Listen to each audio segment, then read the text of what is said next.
Well, it's that time.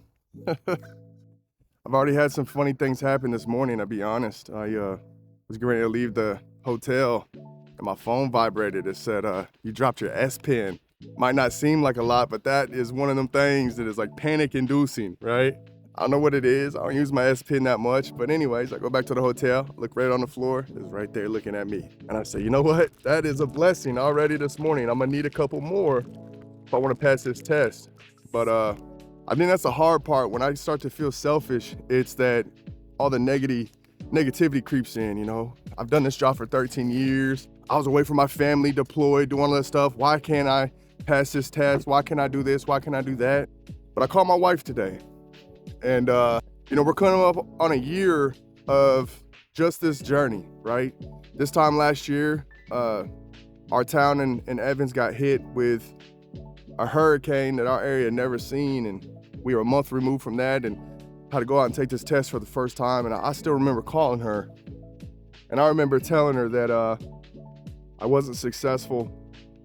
And I remember having a conversation with her and telling her, you know, even though I think we're gonna be all right, for whatever reason, I've attached my ability to be a father, to be a husband, and to be a man to this job and being successful and how much I get paid and how much I don't get paid. And I remember telling her, I said, you know, if I don't have this job, what's the point of living, you know?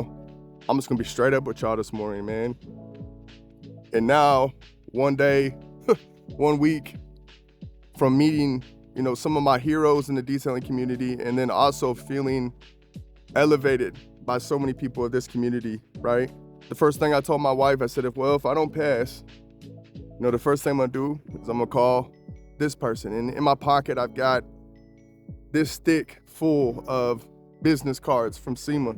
And I told her, I said, I'll just go down the line. I'll call down the line and say, this is how much I need. This is what I can do. I need a job, man. I'm not saying that'll work, but it's one of them things that gives me hope.